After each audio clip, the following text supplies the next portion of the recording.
Seal Phantom Hive was an ordinary boy until his family met a tragic end in a house fire by an unknown man.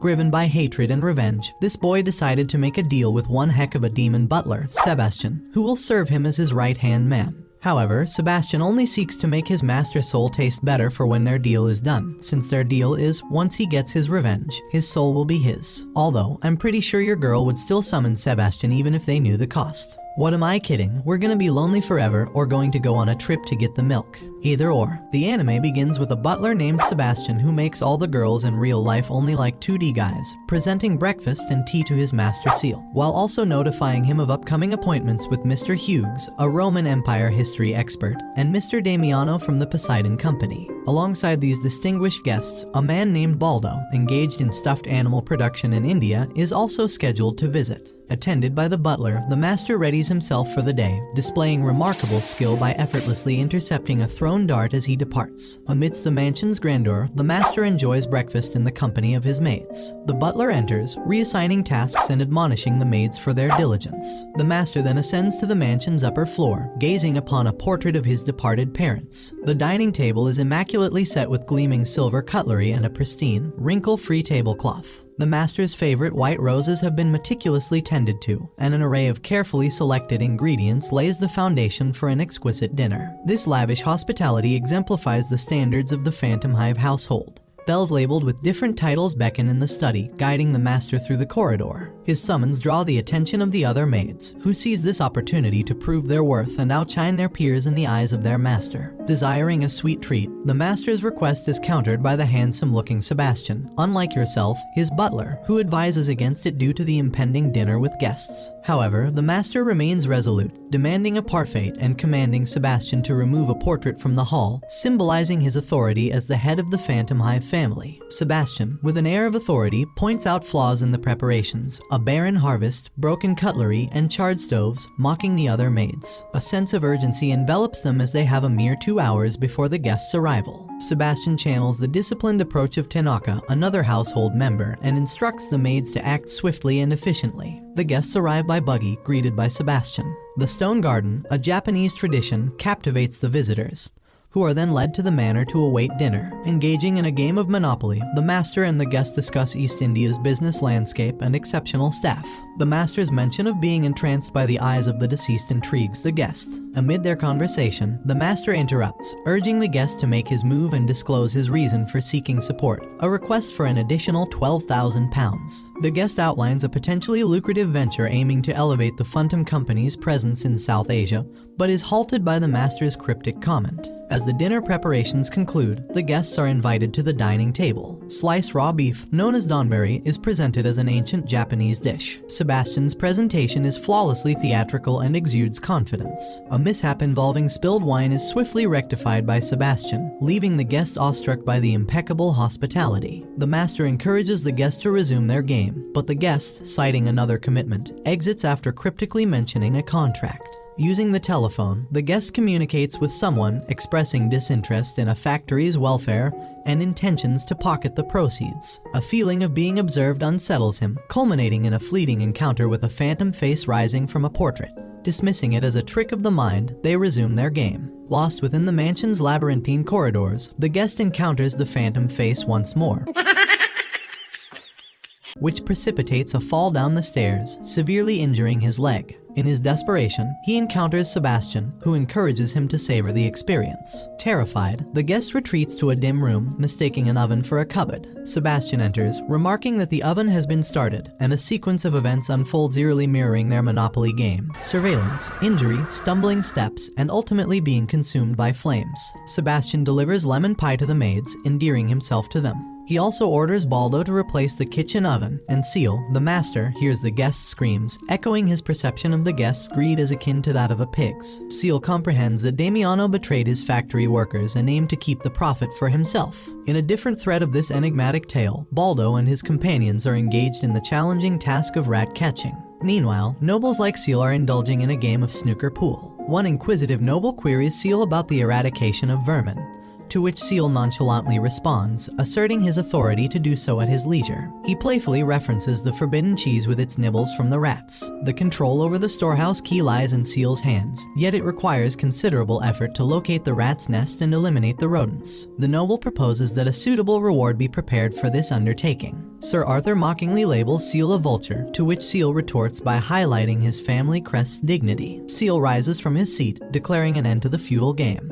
Arthur promises that the rewards will be ready by nightfall, and Seal offers to send carriages. He then astounds the onlookers by sinking 2 balls with a single shot. Madame Red admires Sebastian's skills and even indulges in a rather inappropriate gesture towards him. Seal subtly signals her to cease her actions, leading her to apologize for her actions. As they convene for tea in the guest room, it's revealed that Madame Red is Seal's aunt. Seal excuses himself from the room, leaving behind a group of maids grappling with a rat-catching challenge. Sebastian updates Seal on the menu and inquires about dining with the guests. Seal instructs Sebastian to bring his lunch to his room, expressing his reluctance to deal with the matters at hand. As Seal enters his room, he is suddenly ambushed, a cloth placed over his mouth to incapacitate him. A concerned Sebastian knocks on Seal's door but receives no response. Upon entering, he discovers the room in disarray, lamenting the potential waste of tea. In an alternate narrative in Old London, the hierarchy of England's underworld is personified by an infamous noble. Known as the Queen's Guard Dog, he embodies absolute power, swiftly quelling those who oppose the monarchy. Seal finds himself chained and bloodied, facing this villainous figure, Azzurro Venal of the Pharaoh family. The Italian mafia's struggles in England are evident, and Azzurro berates Englishmen for their perceived weakness for the Queen.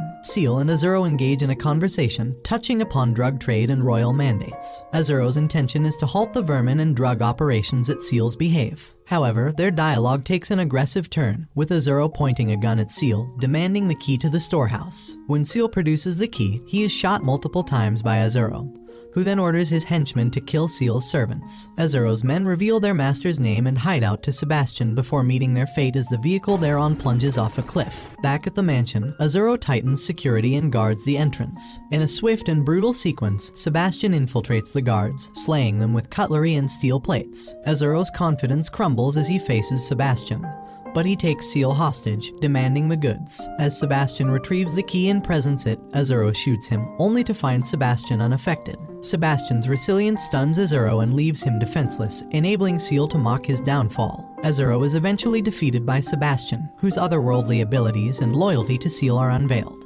Azzurro's men inadvertently disclose vital information about their master before Sebastian terminates them. As Sebastian exits the mansion, Seal's home is reduced to ashes, marking the climax of a tale entangled in secrets, power struggles, and the enigmatic connection between master and butler. Amidst the whirlwind of events, the butler, Madame Red's trusted servant, Slam, unwittingly stumbles into a chaotic scenario. His delivery of hot tea takes a disastrous turn, as he accidentally spills it on one of the maids. A mishap follows when he inadvertently shatters cutlery and disturbs the tablecloth, sending Seal's meal askew and turning the room into a mess. Ballad voices his frustration, questioning Seal's choice of hiring such an inept individual. Seal attributes his decision to a miscalculation, revealing Madame Red's request to groom Slam as a version of Sebastian. In return for this favor, she promises rewards. Seal's assumption was that only Sebastian would be inconvenienced, thereby avoiding any actual harm. The other maids express their anger and disdain toward Grell, who initiated the chaos, even resorting to pointing a knife at him in a bid to shame him. Sebastian intervenes, suggesting that Grell needn't die, as his blood would make cleaning the room even more challenging.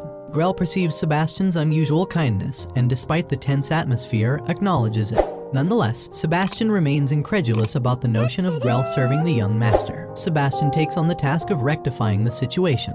He guides Grell in brewing the perfect tea, correcting the fragrance Les Brew Glam had prepared earlier. All the maids observe Sebastian's actions intently, absorbing the lesson. Sebastian then informs Seal that a carriage awaits him outside. Advising Grell not to stir up further trouble, Sebastian departs. In another part of London, a bustling street is filled with people engaged in their daily routines. A man reads news about a mysterious murder of a prostitute. Seal and Sebastian enter a shop to acquire walking sticks for Seal. One of the sticks is a magnification tool, perfectly straight. After purchasing the walking sticks, Sebastian and Seal discuss the recent disturbances caused by Grell and others. The Phantom Toy Manufacturing Company has witnessed remarkable growth in the past 3 years, which is reflected in the magnificence of the rebuilt mansion. Meanwhile, Grell and other maids converse about the mansion's history. The real Tanaka reveals to Grell that the previous Phantom Hive generation died in a fire 3 years ago, leading to the mansion's reconstruction. Grell learns that Seal's parents perished in the blaze. In an eccentric gesture, Grell shapes the bushes into skull formations, baffling the others. Upon their return to the mansion, Seal and Sebastian are greeted by a surprising and extravagant transformation. The mansion is adorned in girly decorations, and all the maids attribute the creation to a certain girl in a specific room. Seal enters the room to find Lady Elizabeth running toward him, embracing him in a warm hug. He gazes at the mansion with a mixture of disappointment and disbelief. Sebastian greets Lady Elizabeth as she continues her whirlwind of activities, dressing everyone like babies. Seal questions Elizabeth about her presence and her mother's whereabouts. Elizabeth admits to sneaking out to see Seal. Grell inquires about Elizabeth's identity, and Sebastian identifies her as Lady Elizabeth Ethel Cordelia Midford, Seal's betrothed. Elizabeth insists on having a ball that evening and has already selected attire for Seal. Sebastian advises Seal to comply with her wishes temporarily, and then ask her to leave. Seal instructs Sebastian to provide Elizabeth with dinner and escort her out. Seal emphasizes his busy schedule, expressing his reluctance to waste time on frivolous matters. Sebastian offers Seal a fruit cake as a solution. Seal eventually concedes to Elizabeth's demand for a ball, a move aimed at keeping her happy. He agrees to dance as well, as Sebastian suggests that a first-class gentleman is expected to possess dancing skills. Despite his initial reluctance, Seal agrees to be taught by Sebastian. Sebastian assumes the role of Seal's dance instructor, imparting the art to him. He advises Seal to adjust his facial expressions accordingly. Seal shares his difficulty in smiling and having fun naturally. As Seal descends the staircase, he encounters Elizabeth, prompting a change in his expression. Elizabeth notices a ring in Seal's hand and questions its absence from her collection. She takes the ring from him and unintentionally breaks it while tossing it aside. This act of destruction infuriates Seal, and he is on the verge of striking Elizabeth before Sebastian intervenes. Sebastian explains the significance of the ring, stating it's an heirloom of the Phantom Hive family, passed down through generations. Seal's anger subsides, and he takes a softer approach, suggesting they dance together. As Sebastian plays the violin in the background, Grell joins in, singing along. Seal and Elizabeth take to the dance floor, their graceful moves continuing until Elizabeth is exhausted. Eventually, Elizabeth is sent home in a carriage. Late at night, Sebastian returns the repaired ring to Seal, having mended it to perfection. He tells Seal that a Phantom Hive butler incapable of such feats isn't worthy of his position. Seal then requests that Sebastian stay with him until he falls asleep. Having relocated to their secondary residence, Sebastian and Seal enter a room already occupied by Madame Red and Lau, who inform Seal that his presence here indicates a significant event. The Queen's guard dog is taking action. Seal discusses a recent perplexing murder of a prostitute in White-Capelle. The gruesome details of the murder are disturbingly bizarre. The victim, Mary Ann Nichols, was gruesomely dismembered, and the press dubs the killer Jack the Ripper. Lau playfully teases Seal's aversion to facing such macabre circumstances, describing the scene's dark aura and its capacity to consume those who engage with it. Lau questions if Seal is prepared for the ensuing madness. Seal dismisses Lau's query, stating that he came to allay Madame Red's worries and won't be deterred by such a question. Intriguingly, Seal arrives at the murder scene, where a constable mistakes him for a child and urges him to leave. Sir Arthur Randall arrives and questions Seal's presence. Seal claims to be cleaning up after the sluggish authorities working on the case. He presents Arthur with a letter, asserting that Scotland Yard could benefit from his insights. Arthur dismisses Seal, insisting that they don't need his assistance. Later, Seal and Sebastian visit an undertaker's establishment run by an acquaintance of Seal. The undertaker reveals that the victims' wombs are missing from their bodies. The gruesome nature of the murders involves both brutal slashing and precise organ removal,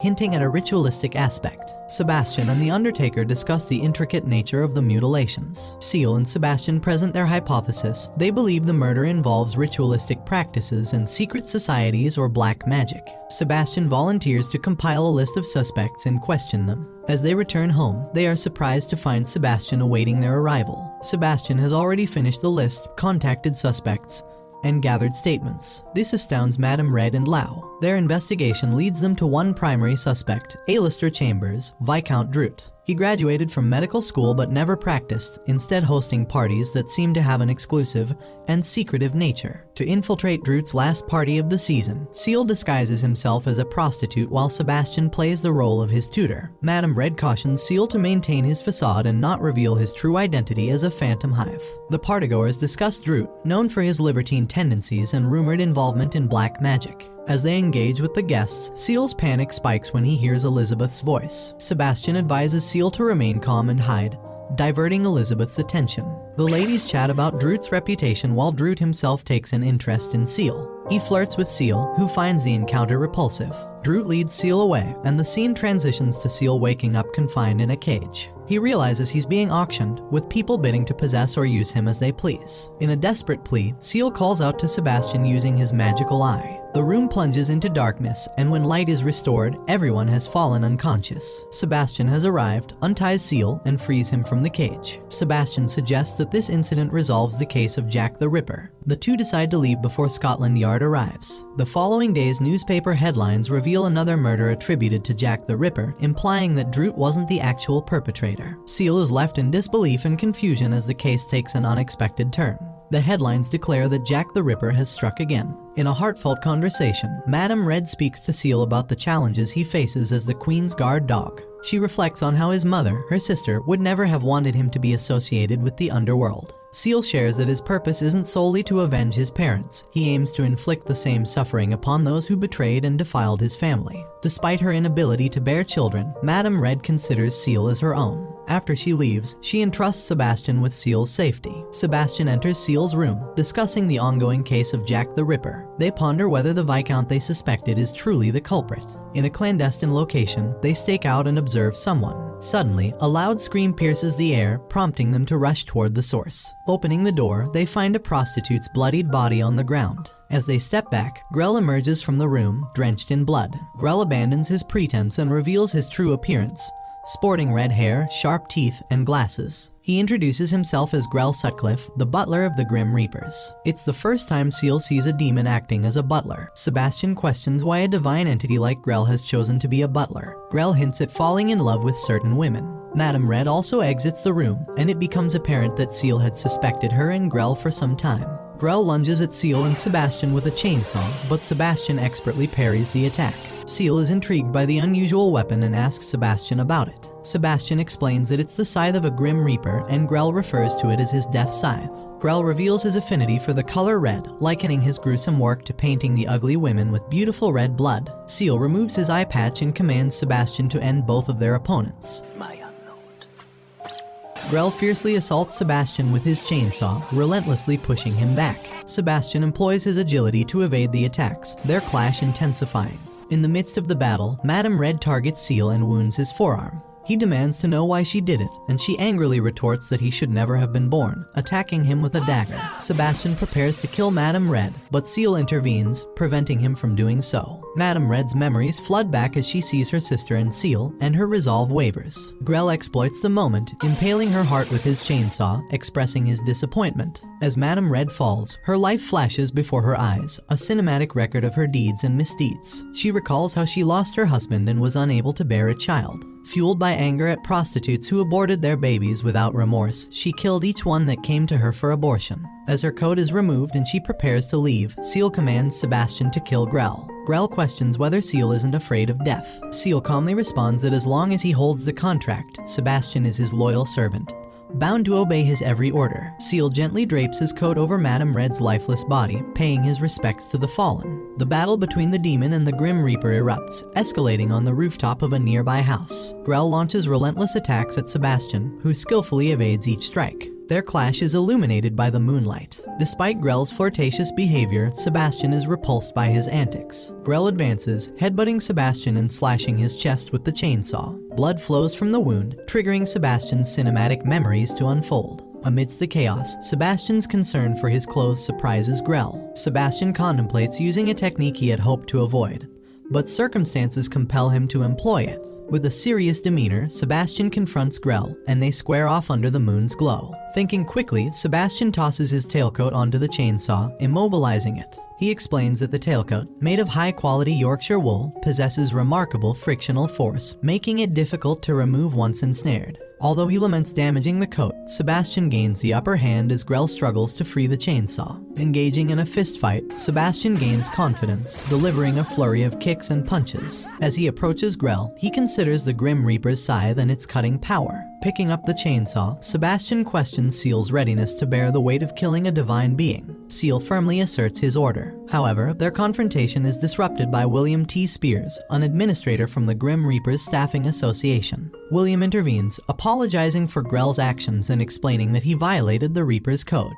William swiftly apprehends Grell and departs, leaving Sebastian and Seal behind. They return to their mansion in London. At Madame Red's funeral, Sebastian places a red dress over her casket, a gesture of remembrance. Meanwhile, Scotland Yard continues its investigation into the recent incidents. Seal refrains from revealing the identity of Jack the Ripper to authorities, in line with the Queen's wishes to conclude the matter. The objective has been achieved. Seal advises Lau to leave London and the opium den behind. Lau jokes about his attachment to the country. Seal visits the grave of the last victim of Jack the Ripper, laying flowers as he reflects on the events of the previous night. Seal, Sebastian, and their maids head towards Queen's Health Resort, arriving at the entrance of the village. They notice colorful fabrics hanging from a barren tree and animal skulls scattered on the ground, ominous signs that hint at the village's planned transformation into the resort. Seal explains the history of bear baiting and its transformation into dog fighting using attack dogs instead of bears. Houndsworth, a village known for this practice, is their destination, to be secured under the guise of a health resort construction site. Sebastian inquires about the need for them to personally oversee this project. Seal reveals that there's a deeper reason, something the Phantom Hive family must handle in person. They encounter an elderly woman who labels Seal's black appearance as an omen of bad luck. This eerie introduction sets the tone for their visit. Not especially fond of dogs. To be completely frank, I hate them. Woof.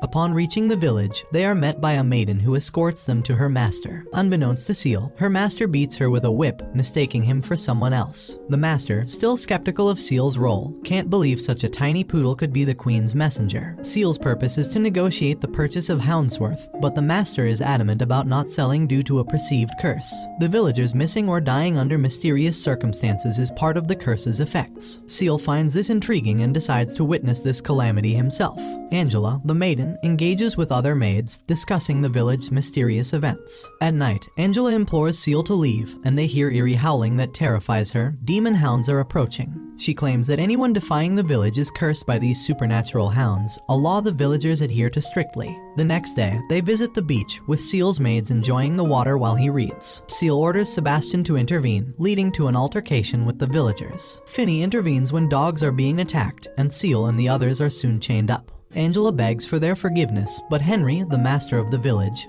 demands their departure. Seal refuses to bow down to his obsession with power and decides to protect his tiny kingdom. As Henry releases dogs to attack, Sebastian arrives, swiftly fending them off. He displays his devil's eyes, frightening the dogs into submission, shocking the villagers. Seal exposes Henry's manipulations, revealing that he projected the illusion of a demon hound to maintain control. He demonstrates that Henry's true intent was to consolidate power, deceiving the villagers for years. Sebastian provides evidence, a skull that matches the teeth marks found on the body of one victim, and a piece of cloth bitten off Henry's leg by one of the dogs. Henry's deception is laid bare, and the villagers turn against him. As they prepare to leave, a scream is heard. Mei Rin has discovered blood in Henry's cell. His lifeless body is found in the same spot where the villagers executed their punishments, bringing an unexpected end to his reign of manipulation and terror. Sebastian and CL stood before Henry's cell, surrounded by a macabre scene of bloodstains. Suddenly, a frantic villager approached them, trembling, and delivered the grim news that the dreaded demon hound had exacted its punishment on Henry and other villagers who were caught in its vengeful ire. The villagers, filled with fear, chanted a song condemning the disobedient black dog. Rushing to the location, Sebastian examined Henry's lifeless body, noting his maimed left hand, violently torn away. Seal revealed that this village had been isolated due to the terror of the demon hound's curse, which Seal suspected was fabricated by Lord Henry to solidify his rule. But now, with Henry dead, the truth was enigmatic. Sebastian voiced the notion that this gruesome act wasn't committed by a human. At bedtime, Seal questions Sebastian's cryptic remark, leading to Sebastian's revelation that the hound was targeting Lord Henry himself as he was the primary subject of its pursuit.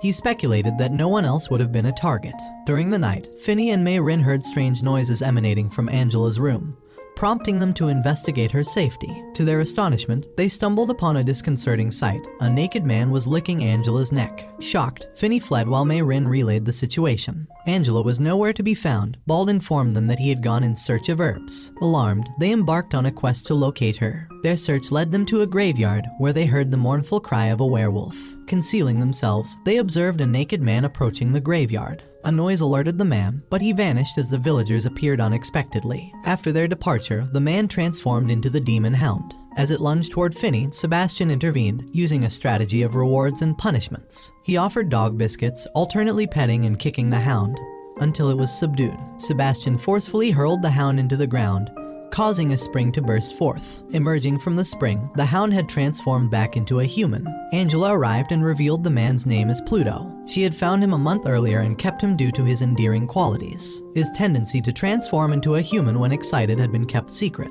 Angela confessed that Lord Barrymore had manipulated the demon hound legend to conceal his own fear of it. She never anticipated that Pluto would harm him. She requested if they could keep Pluto, and despite Sebastian's reluctance, Seal agreed, teasing Sebastian. I'm a butler, not one hell of a dog trainer.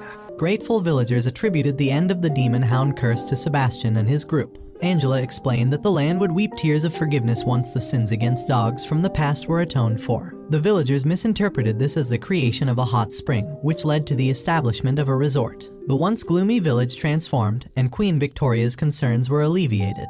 The case concluded, Sebastian and company departed for the city, bidding farewell to Pluto and Angela. Gathered before Seal were his loyal associates, his butler Sebastian, the phantom image known as Pluto, his assistants May Rin and Finney, and the sturdy Bald. In a moment of anticipation, May Rin inquired about the purpose of their meeting. Seal revealed his intention to assign them a task. The group's initial concern turned into relief as they realized Seal wasn't planning to dismiss them. He unveiled an intriguing artifact, a camera reportedly from the renowned collection of William Henry Fox Talbot. The camera held a mysterious ability to capture individuals alongside the beings they cherished most fondly in memory. Suddenly, the real Tanaka emerged, enlightening them about William Henry Fox Talbot's historical significance. A rumor surrounded Talbot's final camera, suggesting that the person most dearly remembered would appear alongside the subject in the photograph. Seal tested the camera, capturing an image of Finney, revealing a bird, Finney's cherished companion, in the picture. The photograph seemed to conjure memories of departed loved ones, implying the appearance of those who had passed away. Seal's directive was clear: covertly photograph Sebastian using this peculiar camera, unbeknownst to him.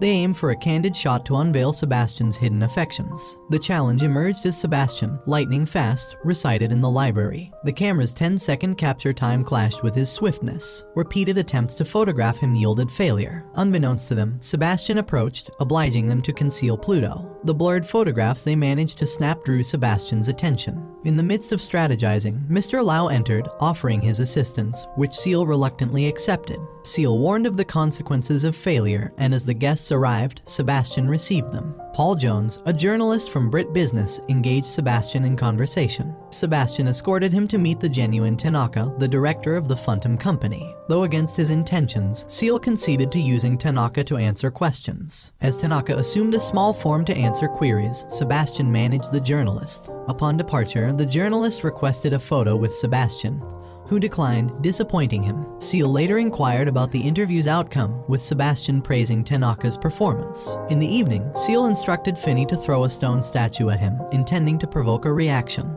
In an unexpected twist, Sebastian intervened, getting hit. Sebastian noted that he would have cooperated had Seal asked. As they attempted to clarify the photograph, Pluto, with his fiery breath, reduced the images to ashes. Later, Sebastian encountered Seal asleep in his chair, seizing the opportunity to photograph him alongside Pluto, who clung to a window in the background. A disapproving Seal confronted Sebastian, attributing the photograph to his own negligence in guarding himself. In a dramatic sequence, a man named Tim flees from his group, having stolen a valuable ring. He halts abruptly, examining the stolen ring. Suddenly, the eerie sound of strings fills the air as an unseen assailant strikes him down and casts his lifeless body into a river. Tim's comrades believe he jumped voluntarily. Meanwhile, the Forest Fair is in full swing in London, drawing the attention of Sebastian and Seal. Concurrently, Elizabeth, accompanied by her maid, discusses Seal's upcoming birthday and her gift plans. On a bridge, a conversation ensues regarding Tim's body found without the ring. The group surmises the ring might be submerged in the river. Seal's attention is drawn to a fake Phantom Company boat toy amidst the fair's attractions. Phantom arcs, exceedingly rare, were crafted by a talented artist patronized by Seal's predecessor. Notably, they possess cutting-edge technology. Seal recalls that after his mansion was razed, he no longer possesses one.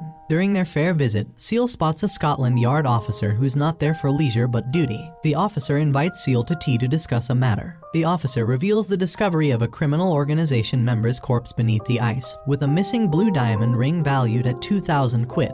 Mr. Lau interjects with a reference to the ring's legend, wherein its allure drives individuals towards their own downfall. Suspicion arises when Lau seems knowledgeable about the Hope piece. The inspector questions Lau, who feigns ignorance. Seal dismisses Lau's cryptic statements and expresses his willingness to assist. The inspector leads them to the Undertaker's funeral parlor, chosen due to the high number of fatalities during the Forest Fair. At the funeral parlor, the Undertaker's laughter ignites jealousy in Sebastian, who aspires to be the world's comedic ruler. The Undertaker's response to Seal's inquiry leads them outside to a sculptor holding the ring. Just as the inspector attempts to seize the ring, Viscount Drood intervenes. Seal is taken aback, his expression betraying unease. The Viscount proclaims that the ring shall be awarded to the contest victor. Seal vows to claim the ring, but the inspector shouts that the ring is stolen property and evidence in a series of kidnappings. The truth dawns on Seal. The Yard is frantically searching for it. He orders Sebastian to win the contest. A rival criminal group enters the competition, confident in their skills. They're determined not to lose to the English competitors, even prepared with explosives. The Forest Fair's sculpting contest commences, but Elizabeth remains melancholic over breaking Seal's ring. Gazing at a phantom arc, she witnesses a transformation as a stunning sculptor's piece emerges from within.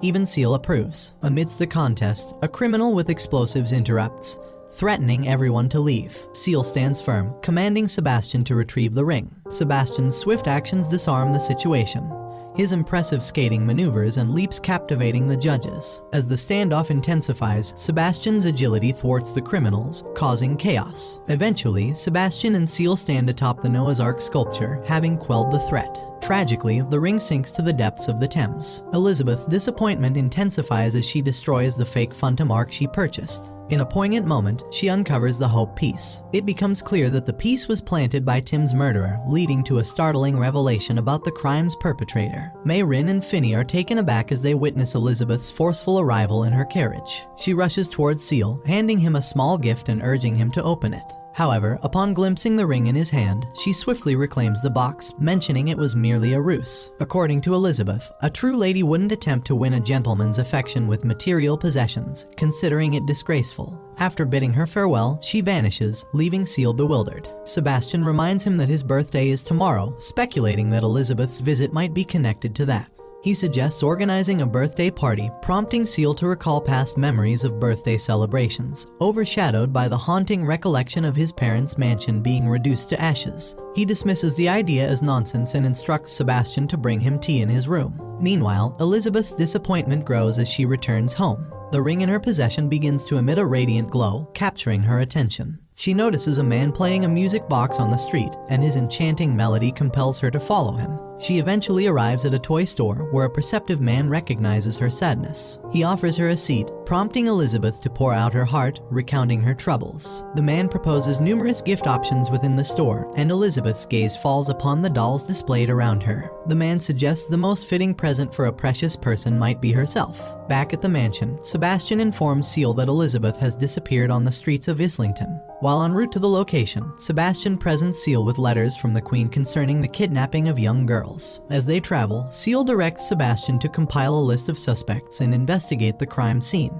Meanwhile, Seal struggles to control Pluto as they navigate the city. Amid this commotion, Seal hears Grell's distinctive voice. Grell intervenes, revealing his demotion and his quest to collect troublesome souls for promotion. Pluto races past Grell, leading Seal to the toy store. Inside the store, Seal discovers a doll resembling Elizabeth. Grell appears, reciting from his to-die list, where he identifies himself as number 493, butler and puppeteer to the House of Mandalay. Pluto shatters the glass window and attacks the doll. Guided by Pluto, Seal locates an open door, entering a mansion with a jester theme. Grell follows, and Seal offers Sebastian's services in exchange for Grell's protection for the day. Grell ecstatically agrees. Inside the mansion, they encounter a victim turned into a statue that grabs Seal by the neck. Grell saves him, slashing the statue to reveal sand pouring from it. The puppeteer, with a candle in hand, emerges from another room, controlling dolls that converge upon them. Grell attacks but is thwarted by the dolls made of silk. Seal rushes towards the puppeteer, leaving Grell and Pluto behind. In another room, masks begin to talk and sing the same song, triggering Seal's memories of his past birthdays. Within this room, a man explains that nothing good ever occurs on Seal's birthday. He recounts the loss of Seal's mansion, parents, and now Lady Elizabeth. He claims Sebastian is to blame. Elizabeth reminisces about Seal's return to the estate, noticing how his smiles had vanished. Despite her affection for Seal, their relationship seems stuck in a cycle of uncertainty. They both detect the puppeteer's eerie sound, soon discovering a room filled with dolls. Sebastian deciphers that the puppeteer controls the dolls with his voice. He mimics the song's tune, immobilizing the dolls, and systematically disables them.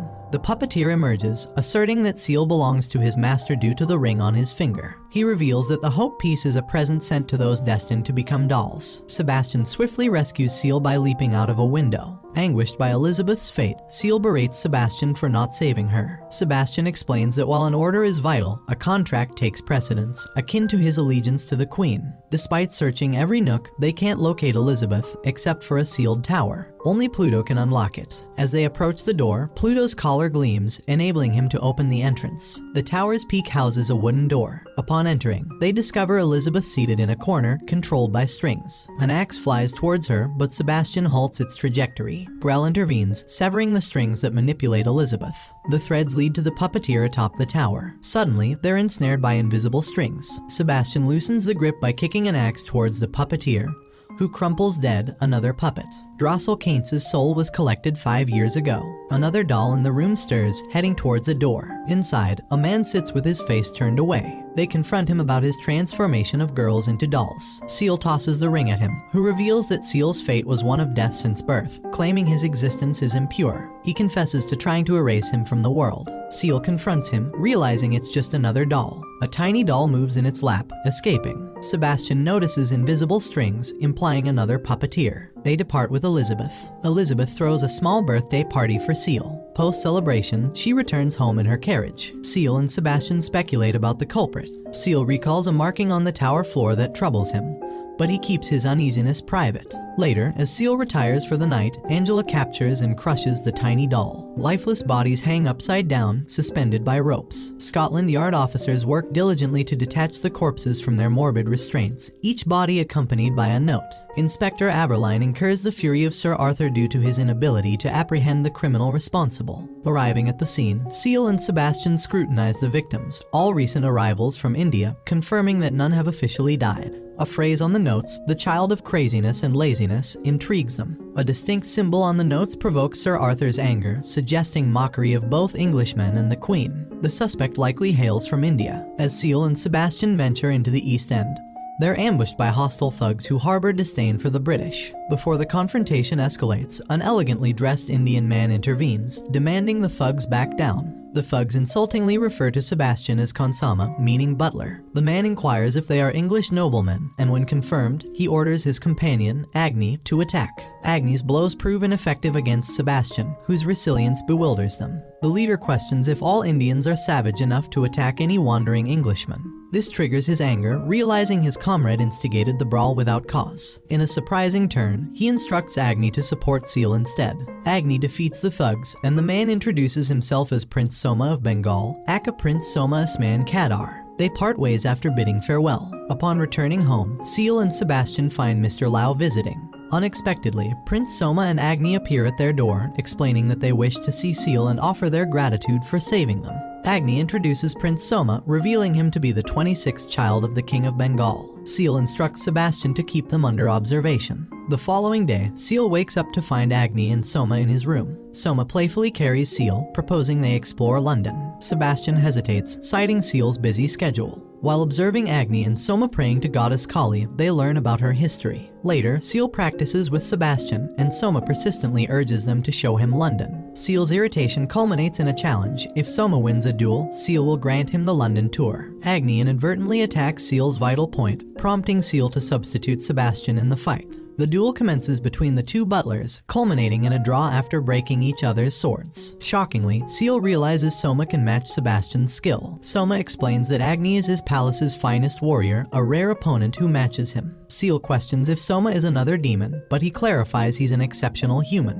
While Agni offers assistance in the kitchen, he recounts how Soma saved him from execution. Soma discloses they seek a woman named Mina, a former servant and his nursemaid, abducted to England. Soma's emotional connection to Mina compels him to reclaim her. Seal, however, dismisses the urgency, angering Soma, who insists he can't comprehend his despair. Late at night, Seal agrees to entertain Soma until bedtime, engaging in a card game. Soma jokingly departs, claiming his busyness unlike Seal's leisure. Lau expresses suspicion regarding Soma and Agni. Seal can't discern their motivations, questioning how they could benefit from the crimes. As night falls, Sebastian observes Agni leaving the mansion. Sebastian immediately informs Seal about Agni leaving the mansion. As they prepare to leave their room, Soma unexpectedly appears, asking to accompany them. He had known about Agni's nightly excursions all along and is determined to uncover the truth. Arriving at Harold West Jebb's estate, a key figure in importing goods from India, they spot Agni entering the premises. Intrigued, they decide to investigate further. Peering inside, they witness Agni conversing with Mr. West. The conversation reveals that Agni has executed their plan flawlessly, eliminating rivals and securing West's power. Mr. West acknowledges Agni's exceptional skills and the fact that he no longer needs to hang more people. Their conversation shifts to Mina, prompting Soma to confront them about her. Soma grabs Agni, demanding to know Mina's whereabouts. In response, Agni confirms Mr. West is his master. Agni attacks Soma under Mr. West's command, but Sebastian intervenes, disguised as a deer. Sebastian saves Soma, claiming to be a deer there to retrieve the prince. Agni is commanded to attack Sebastian, and a fierce battle ensues. Sebastian, with deer-like agility, dodges Agni's attacks, tears of blood streaming from Agni's eyes. Sebastian ultimately escapes with Soma, leaving Agni behind. Back at their residence, Seal and the others discuss Agni's transformation upon hearing Mr. West's name. Soma explains that Agni's form is a manifestation of Samadhi, where he becomes untouchable through the power of faith born from love and belief in someone. Late at night, Sebastian enters Soma's room and exposes his reliance on Agni. Sebastian claims that Soma is a helpless child who can't do anything without Agni. Soma admits his dependence and perceived loss. Sebastian reminds Soma that he never truly possessed anything. The status, castle, and servants were inherited from his parents, and he never had his own belongings. Sebastian suggests Soma wasn't betrayed since he never had anything to begin with. Seal interrupts, ending the conversation. The next day, Seal and Sebastian, along with Soma, discuss Mr. West and the possibility of his involvement in the crimes. Lau explains that West might be pursuing a royal warrant. They explain that a royal warrant signifies official endorsement by the royal family, granting businesses the title of purveyor to the crown. A week later, a curry exhibition is set to take place at Crystal Palace, attended by Queen Victoria, a curry enthusiast. Seal predicts that West seeks to boost his coffeehouse's popularity by obtaining a royal warrant for his curry. To this end, he used Agni to eliminate competitors and create disturbances. Soma apologizes for his past behavior and offers to join them in investigating. During their preparations, they discuss West's connection to the curry exhibition. The festival commences with the participants showcasing their curry creations. Sebastian is told that Queen Victoria is in attendance. The event begins with fanfare and the rolling out of the red carpet. Amidst the bustling atmosphere of the competition, Queen Victoria arrives cloaked in black attire. The crowd erupts into a song of praise for the queen as she takes her place. The cooking competition begins in full swing, with both Sebastian and Agni displaying their culinary prowess. Each dish is meticulously presented to the judges, who find themselves greatly impressed by Agni's expertly crafted curry. Sebastian's culinary creation, on the other hand, equally garners admiration from the panel of judges. Amidst the excitement, Agni crosses paths with Mina, who reveals that she had already informed Soma of the truth. As Queen Victoria samples Sebastian's curry buns, her enjoyment is palpable. However, a sudden shift occurs as Mina's behavior becomes erratic and violent. She starts attacking the queen's guards and others who had consumed the curry created by the French cook, Angela's influence. The spices used in Angela's creation were forbidden and react adversely to the darkness within human hearts. Chaos ensues, and Mina's assault closes in on Seal. In the nick of time, Sebastian intervenes, saving Seal from harm. The forbidden spices' effects are potent, causing those affected by them to turn violent. Agni expresses remorse to Soma and vows to never leave his side again. Soma orders Agni to subdue Mina, and Agni joins Sebastian in the fight to restrain her. Sebastian employs a clever tactic, using his own curry buns to counteract the effects of the forbidden spices. The restorative properties of his buns neutralize the malevolent influence, and the affected individuals gradually regain their composure. As the situation stabilizes, the winner of the royal warrant is announced, and Phantom Company emerges victorious. The crisis averted, Mina is taken into custody by the Queen's royal guard. Queen Victoria herself commends Seal for obtaining the coveted royal warrant. After extending her congratulations, the Queen takes her leave. Soma, too, expresses gratitude for Seal's assistance and expresses his appreciation before departing for India with Agni. Ladlo Castle, in the midst of its transformation into a hotel, encounters an unexpected hurdle as the contractors submit a petition requesting a halt to the construction and the dissolution of the contract. Their reasoning: fear of ghosts that supposedly inhabit the castle. With a sense of urgency, they arrive at Ladlo Castle, hoping to swiftly conclude their tasks and return home. However, as they step inside, the door mysteriously shuts behind them, and the atmosphere is set aglow by flickering candlelight. An eerie voice questions their right to enter, and a young boy materializes before them, introducing himself as Edward V, the King of England from roughly 400 years past. Edward V shares that he and his younger brother Richard were confined in the Tower of London just before Edward's coronation. According to legend, their lives were tragically cut short by relatives with ambitions for the throne. This very castle served as their youthful residence. Seal respectfully kneels before Edward, introducing himself and expressing regret for any unintended disrespect. Seal attempts to negotiate their departure from the castle, proposing a chess game against Sebastian as a stake. In the ensuing chess match, Seal finds himself outwitted, resulting in a victory for Sebastian and their commitment to aiding Edward and his brother. Sebastian dutifully assumes his role as a servant, attending to their needs. Meanwhile, Seal delves into historical accounts, reading about the tragic fate of Edward and Richard. King Edward begins to recount his experience from the time of his murder. He awakens within the castle, devoid of memories from the day he was killed. 4 centuries have passed, and both their killers and protectors have long departed from this world. In the company of his newfound companions, they share a heartfelt dinner. At night, Seal follows King Edward and witnesses him entering a concealed chamber within the castle's library. The door proves locked, but with Sebastian's deft touch, access is gained. Within this hidden space, they come upon a space that had once been a dungeon for the church's rejected criminals. Forgotten souls, lost even to the Reapers, were cast aside here. King Edward reveals his bond with these lost spirits, symbolized by skulls arranged upon a chessboard. Notably absent is a piece representing Richard. Edward discloses that obtaining Richard's skull would grant him and his brother peace, compelling Sebastian to embark on a mission to retrieve the missing piece. Grasping Richard's skull, Sebastian's actions incite Edward's wrath. The king commands Sebastian to attack Seal, but the loyal butler refuses, citing his contractual obligations. Sebastian clarifies that his actions are guided by his duty to a true master, nothing more. Placing the missing skull onto the board, Seal and Edward are disheartened as nothing transpires. It is then revealed that the skull wasn't that of Edward or Richard. Instead, it belonged to another. Richard shares the painful tale of their demise, their bodies brutally dismembered and tossed into the Thames, gradually consumed by aquatic life and mud until no trace remained. Touched by their shared sorrow, Seal encourages Edward to find solace and release the lingering pain. In an emotional embrace, the souls of Edward and Richard find peace and ascend to heaven, bidding farewell to their benefactors, Seal and Sebastian. The Grim Reaper arrives to guide their souls onward. With their task complete, Sebastian and Seal return to their own world, leaving behind a castle that has found its closure and the spirits that have been set free. Sebastian commences the day by detailing his schedule to Seal. A dance lesson with Mrs. Bright is on the morning agenda, followed by an afternoon meeting with Lord Wensler, known for his export-import business. However, Seal is far from enthusiastic about attending the dance class due to his weariness of it.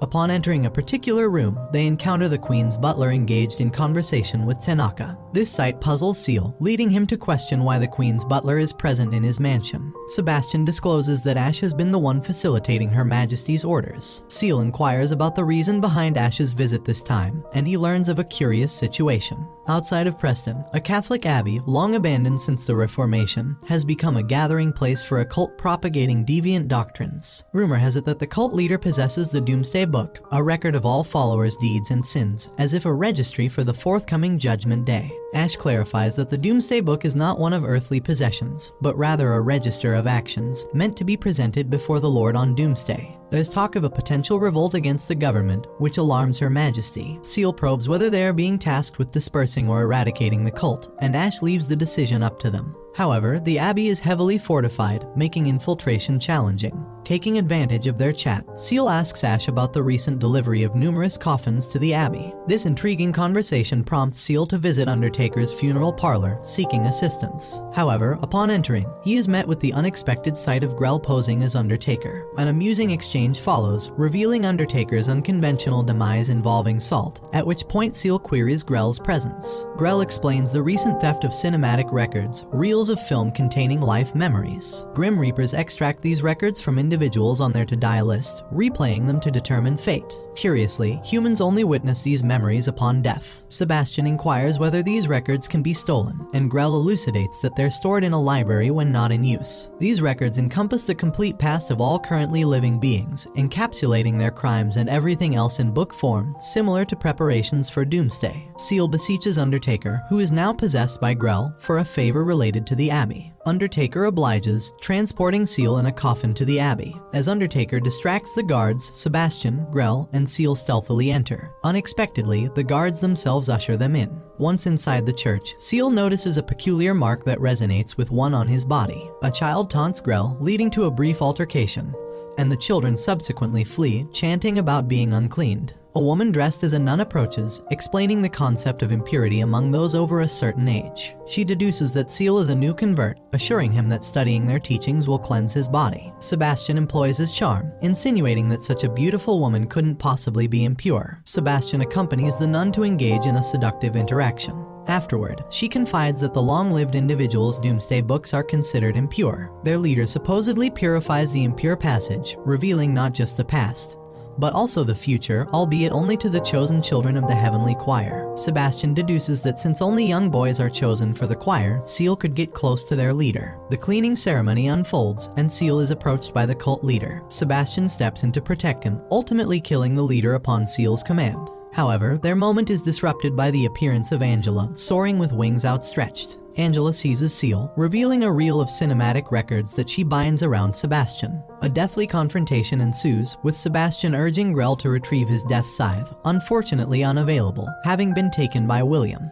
Angela informs Seal of her intention to expose the light and darkness of his past, vanishing into a portal, which Sebastian and Grell pursue. Seal finds himself in a space where his memories are laid bare, each recollection a tangible thread he can touch. One memory reveals his dying father and Angela with bloodied hands. In another setting, Grell and Sebastian enter the Grim Reaper's library of recorded memories. Upon encountering William, who taunts Sebastian's association with a demon, Grell defends their partnership. The tense interaction prompts William to notice an angelic presence. Returning to consciousness, Seal finds Angela beside him, questioning how he experienced his past. He inquires about the hand that touched him in the abbey, linking it to his father. Did she kill his parents? He asks, and questions the motive behind their deaths. Angela denies being responsible for their deaths and explains that she didn't anticipate him maintaining his sanity in the face of such a distorted past. Her wings envelop him as she explains the nature of his rewritten memories. Meanwhile, in the Grim Reaper's library, Sebastian, Grell, and William strategize against Angela. However, Undertaker appears, distracting them. Grell queries his presence, and William clarifies that he's a legendary Grim Reaper known for coaxing even the most stubborn souls to move on. Angela manages to escape their attention, placing an angelic seal on them to prevent escape.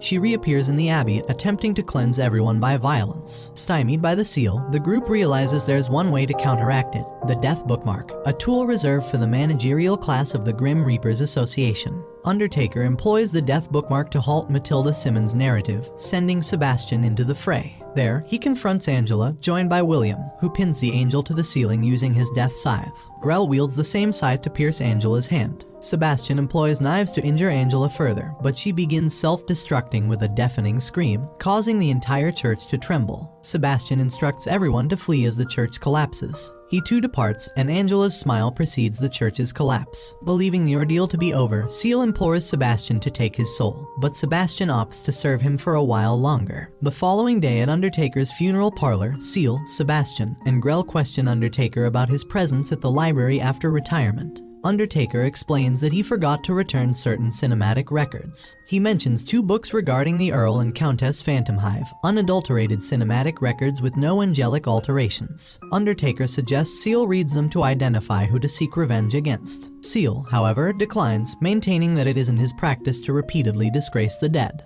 A young boy and an elderly man stumble upon a lifeless body in a river. The corpse, devoid of identification, appears to have been murdered elsewhere before being disposed of in the water. The Scotland Yard takes charge of identifying the victim. In the midst of this investigation, Seal arrives on the scene. He informs the officials that the deceased is John Stanley and presents certain documents to Sir Arthur. Additionally, Seal expresses his desire to inspect the victim's personal belongings for any potential clues. Inspector Aberline conveys that no significant items were found that could aid in identification. Subsequently, Seal and Sebastian leave the premises. Seal takes over the case that was handed to him by Ash. It concerns the discovery of a body at Regent Dock, identified as John Stanley. The victim was associated with a shipping company and was also involved in the underworld under a secret directive from Queen Victoria. While Her Majesty has provided orders for the disposal of a certain item related to Stanley, she has chosen not to disclose all the details to even Seal, her most trusted guardian. Seal is keen on uncovering the motive behind Stanley's murder. Sebastian suggests that they should search for witnesses who might have observed the crime. Together, Seal and Sebastian proceed to the residence of Mr. Lau. Mr. Lau holds the position of president in the English branch of the Chinese trading company Kunlun. He also happens to lead the Shanghai Mafia's Green Gang. The ongoing investigation by Scotland Yard has yielded no information about John Stanley. Lau informs Seal that a new drug named Lady Bran has been circulating in the city. However, Lau denies any knowledge or encounters with Stanley. Seal discloses his mission to Lau, revealing that he is on a quest to locate a particular item that Stanley was supposed to possess. Seal instructs Lau to spread a false rumor suggesting that he has acquired a valuable item from the deceased man found at the dock. This strategy is aimed at causing the person who murdered Stanley and took possession of his belongings to doubt the authenticity of the item they acquired, potentially prompting them to seek Seal. During their conversation, Mei Rin suddenly cries out, startled by something in her pocket. Upon examination, it is revealed that she possesses candies given to her during her time in the city. Finney also has some of these candies, which are packaged by Funtem Company. Tanaka, the real one, discloses that the packaging is authentic, but the content within is not genuine. Sebastian tastes the candies and concludes that they are morphine derived from opium. This aligns with the new merchandise that Lau mentioned. In light of this revelation, Seal urgently orders Sebastian to head to his candy company. However, their plans are abruptly halted as Aberline detains Seal on suspicion of violating the Medicines Act and collaborating with Lau, who is believed to be connected to the sale of the new drug. Aberline reveals the discovery of a significant quantity of opium in Seal's warehouses. Moreover, most officers dispatched to apprehend Lau were either injured or killed. Sir Arthur, following a personal order from Queen Victoria, orders the separation of Sebastian from Seal and points a gun at the young Earl. A recent directive from the Queen has led to Sebastian's detention for further investigation. Sebastian finds himself imprisoned and subjected to brutal torture in order to extract a confession from him. Meanwhile, Aberline questions Seal about his involvement in the drug case. Seal warns Aberline not to interfere, emphasizing that this matter is between him and those who are manipulating events. Aberline, following orders from his superiors, is obligated to follow the course of action he's been given, even if it seems unjust. A secret meeting is held among various individuals, including Senor Carrero and members of the Pharaoh family. Lau is planning to relinquish his territory to the Pharaoh family, a move that the Pharaohs are eager to accept. The group discusses Stanley's murder and concludes that Lau was responsible for it. As Seal is about to leave his confinement, Inspector Aberline stops him. Seal asserts his authority, reminding Aberline not to underestimate the power of Phantom Hive.